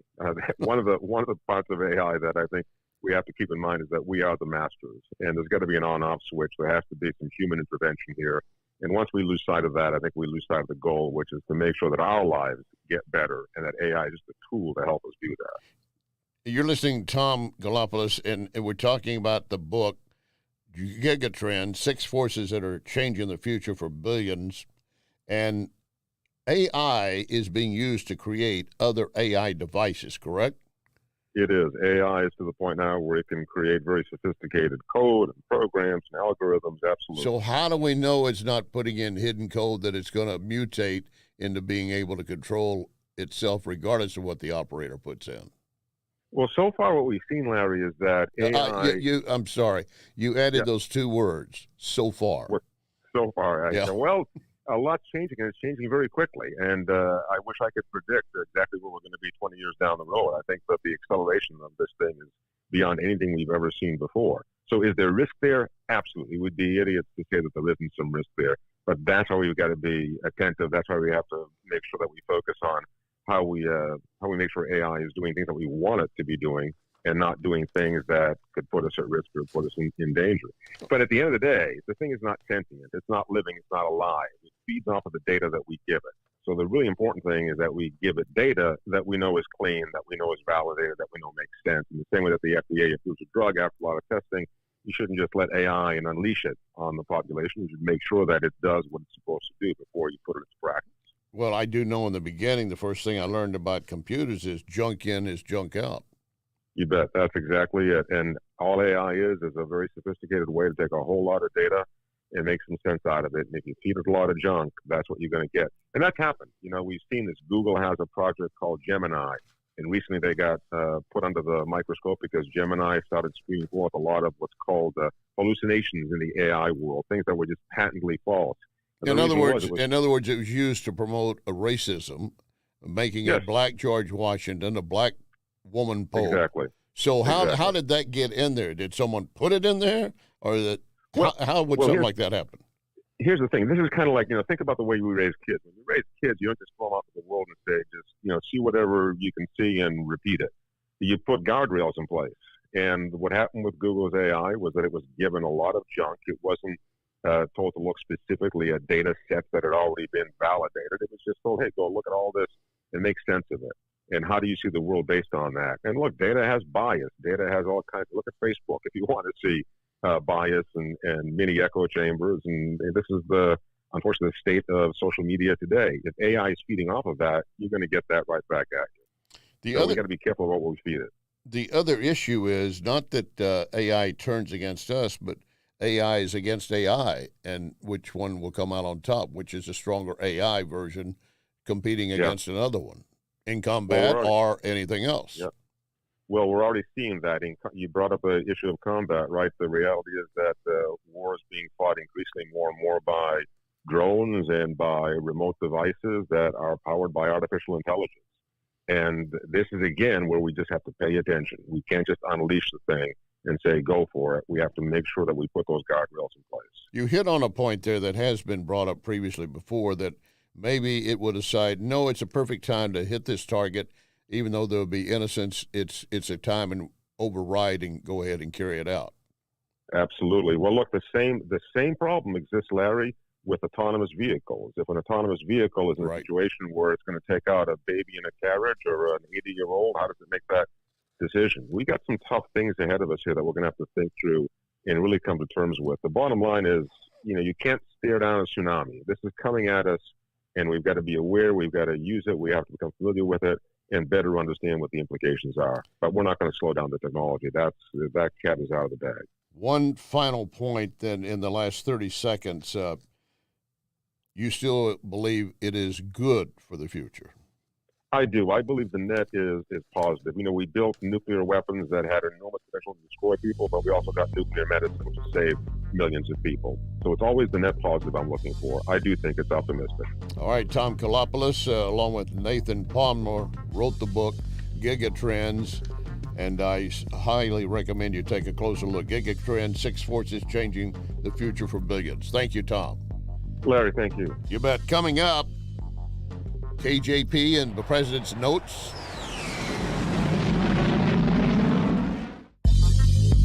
You can connect with Larry on Twitter at LarryConnersUSA. I'm always glad to have new sponsors, but I have turned some down. See, I only endorse clients if I believe in them.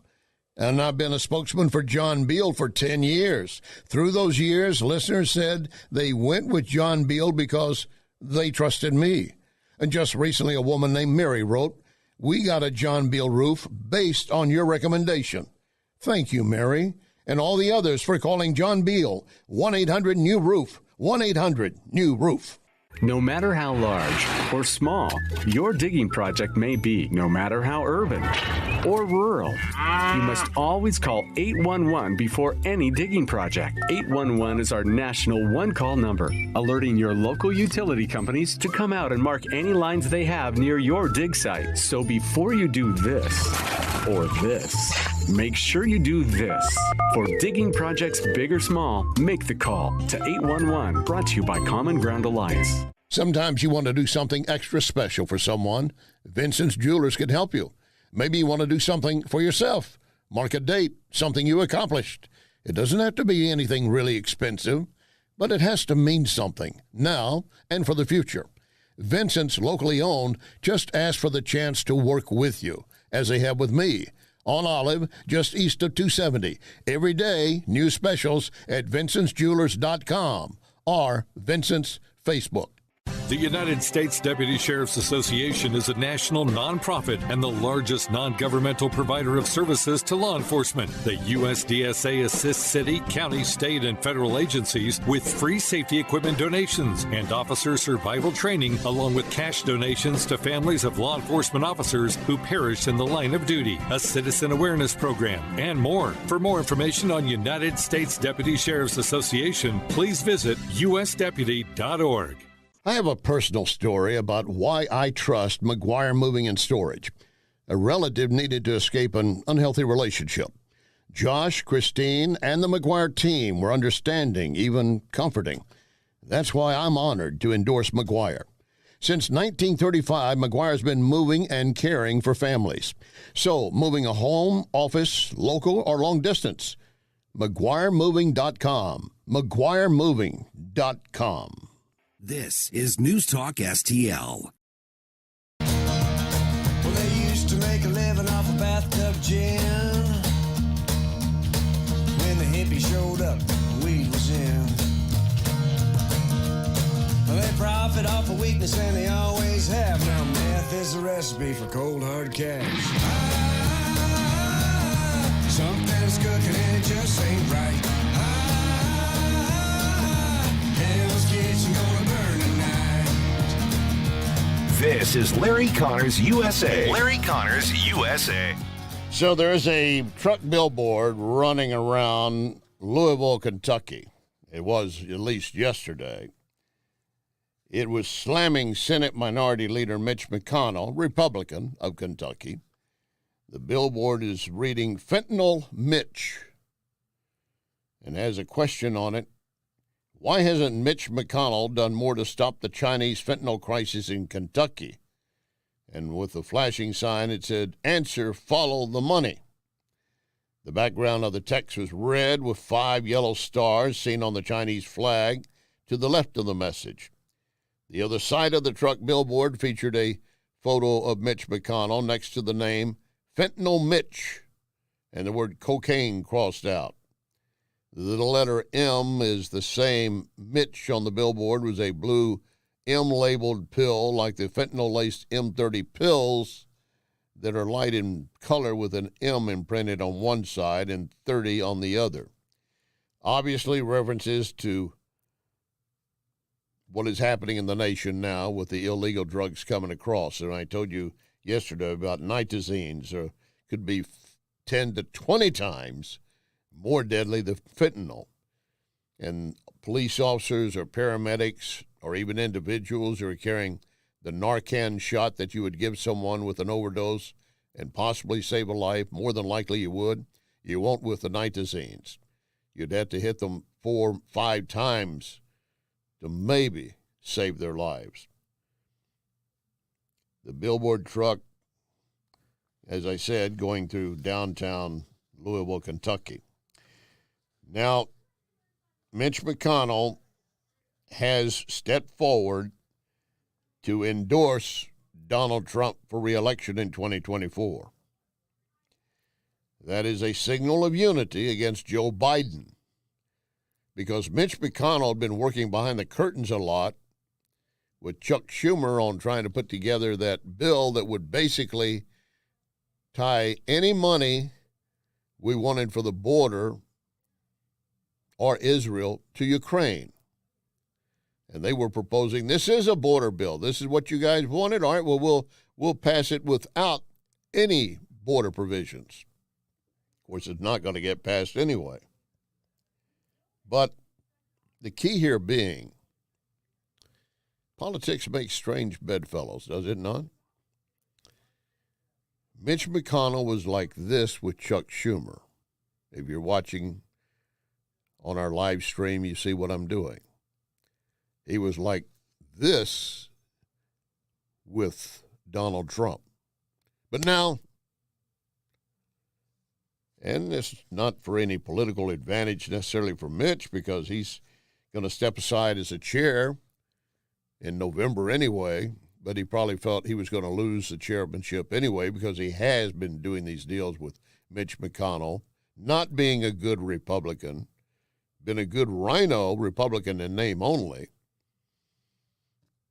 40 years in Congress, and he sold out to the other side. So now he's stepping forward, and he's praising Trump for working with him to, quote, accomplish great things for the American people during his term in office. He also noted policy successes of, quote, tax reform that supercharge our economy and a generational change of our federal judiciary, most importantly, the Supreme Court. He's talking about what Trump did with the Supreme Court and, again, the judiciary, and getting rid of numerous restrictions upon businesses and people, as he said, supercharging our economy.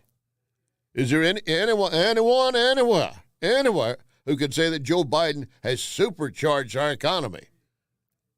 He super dumped the economy.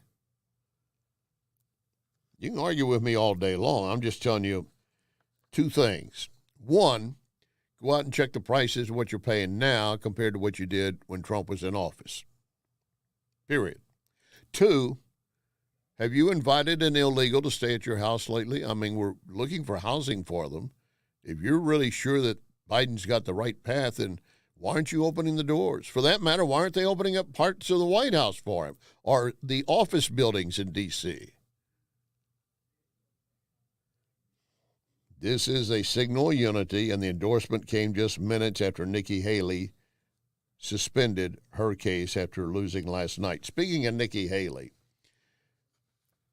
the latest report for the Federal Election Commission that tracks all the spending for a campaign points out that former Governor Nikki Haley spent more than $114 million during her Republican primary. And keep in mind, a lot of that money came from Democrat donors who were looking for a chance to make sure Trump does not survive.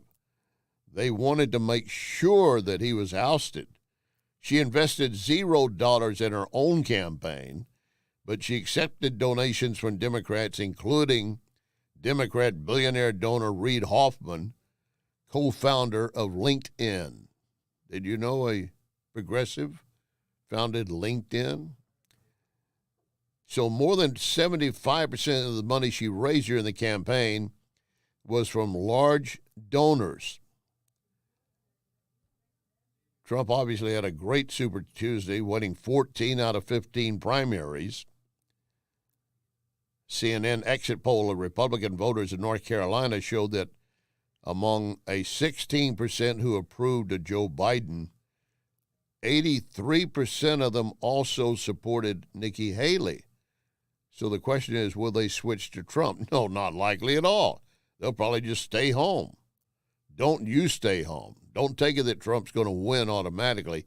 You get out there and show with the strength of numbers. Trump's third GOP nomination represents one of the greatest political comebacks in the history of politics. But here's the other thing. Nikki Haley, not spending her own money, but with all those who were willing to give her money to burn to get rid of Trump, they spent more than $114 million. And what did she win? Vermont and Washington, D.C. Less than 90 delegates for the GOP convention this summer. You need 1,215. Trump is right about 900 now and should surpass the number by mid-March at the latest. And, of course, don't forget, tomorrow night we do have the State of the Union address. This is where the president comes forward and tells you how great things are and why I should be reelected because I have made things better. We discussed in the last hour, but I feel I want to make sure I impress on you in case you missed that hour. Often presidents will use that as an occasion to recognize someone, invite them as a guest, maybe to sit with the First Lady, and call them out and talk about their accolades or what they've done, or maybe what they've gone through. Maybe they survived a horrific hurricane or something of that nature, and they're showing them as an example. The family of Laken Hope Riley, say the name, Laken Hope Riley, is not being invited to the State of the Union address. They would be the parents of that young Georgia nursing student just out for a jog, ended up being ambushed and her head bashed in by a man who's charged, who is an illegal. Should not even be in the country. Why is he in the country? Because Joe Biden let him in the country. And then they gave him parole papers, probation type, go about the country but cause no more additional issues. You've already broken our federal law, if we were enforcing it, of entering our country illegally, but go ahead.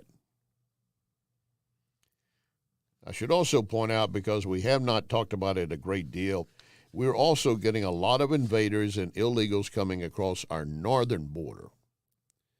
We're trying to watch them and stay on top of them, but many of them are coming across that way because they realize maybe things are tightening up a little bit too much down there. And more than likely, many of those coming across there are also like those who come across the southern border in camouflage or in the dark of night. They don't want to be identified, don't want to be seen. Do you think Joe Biden's going to talk about how he has got good control of the illegal immigration? No. What he's going to do when he talks to immigration, he's going to talk about this has been an issue for our nation for decades. Presidents of both parties, we need to resolve it. I will agree. We need to resolve it. But the first thing you do now before you try to tackle all the mess that's been created, shut the damn border, period. Shut it. And yet he will claim, I don't have the authority. You had the authority to sign by executive order to wipe out Trump and his stay in Mexico policy and everything else that has kept. You basically signed 60 to 90 bills authorizing illegal entry into our country. If you can do that by executive order, you can certainly reverse them. Now, tomorrow, Joe Biden will have a teleprompter. That's good for him, possibly. But as he's giving the State of the Union address, it's going to be, normally they run 40-plus minutes, maybe up to an hour. It'll be late at night. He might not want to stay that long, but he will have a teleprompter. And if he can follow it, maybe he'll make some good, solid points that he wants to make and not look like a buffoon. I don't like our president looking that way. It doesn't look good for our nation because other leaders around the world will also be watching. But lately, when it comes to even dealing with basic information, Biden has had to rely on note cards in front of him. In fact, Fox's reporter Peter Doocy took note of that and asked KJP about those notes. You're upset because the president has note cards? You're asking me a question about the president having note cards? I'm asking why. The president who has had probably one of the most successful first 3 years of an administration than any modern day president. That's a whole lot of not answering questions, Joe. He is polling lower, Joe Biden is, Todd, than any president in polling history at this stage of his presidency. And here you have Karine Jean-Pierre, who needs her own share of note cards, telling you that this is the most successful 3 years of any presidency in history. I mean, it is beyond, I can't even give you a response now without choking on my own utter disbelief on these answers. And look, here's the bottom line. You saw Donald Trump take, an hour of questions, or is at obviously a podium giving a speech after his victory. And here you have Joe Biden saying, I may get in trouble if I take questions. That line that he's used for 3 years, literally telling you that his handlers say that he shouldn't talk to the press because he may get in trouble. That's the problem here right now. You have a president who is protected, who doesn't have any confidence in his own answers. His handlers are petrified to talk to the press, while Donald Trump is out there showing that he has far more energy and wants the job far more than Joe Biden does right now. Now, of course, you heard Peter Doocy asking KJP, and she was almost befuddled and astonished. And you're asking me, the president using note cards, you're asking me that kind of question? I'm sure she would have preferred what kind of ice cream does he prefer? But she was acting so offended that you'd ask such a stupid question. We all rely on note cards and crib sheets when you're giving a major speech or you're dealing with stuff. And every time I've done an interview with someone, I make it clear to them, if I bring something up that involves a bunch of numbers or stats and you don't have it handy, just tell me, we'll get to it later, because I'm not trying to ambush you. I'm not good at recalling stuff like that off the top of my head. And when you want to be precise, you want a source. So I don't have an issue with doing it, but the very fact that he's doing it more often and then they get offended because you ask about it. This takes me back to a piece I was discussing previously in The Hill. The Hill is a publication that covers Congress and the events happening on Capitol Hill and leans more left than right, but the writing here is a little bit more direct.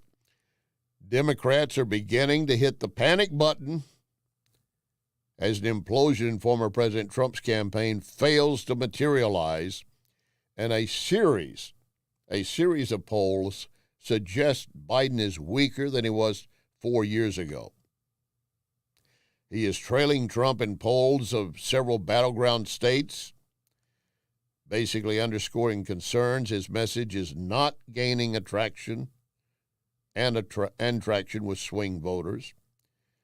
Many Democrats were sure that Trump's legal issues would submarine him, but then we had that unanimous decision Monday on favor of the 14th Amendment case that it cannot be used against the president. That was a unanimous decision.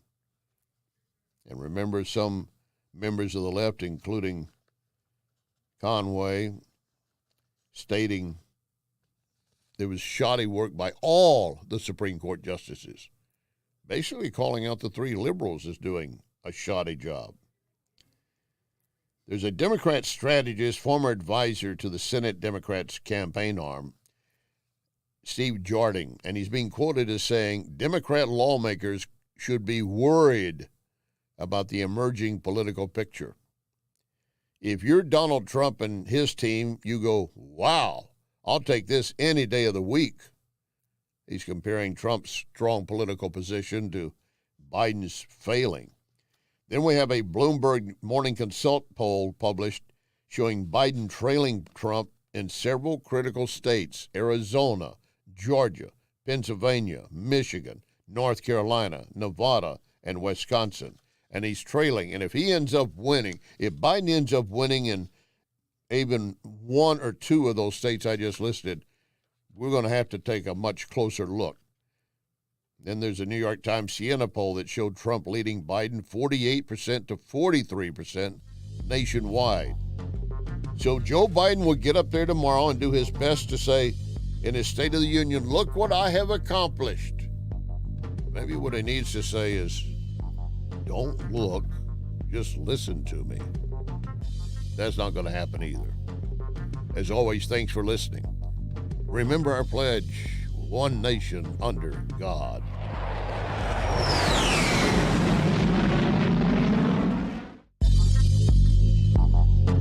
You can follow Larry on Larry Connors USA Facebook. Larry Connors USA Facebook. This is Larry Connors USA. Larry Connors USA.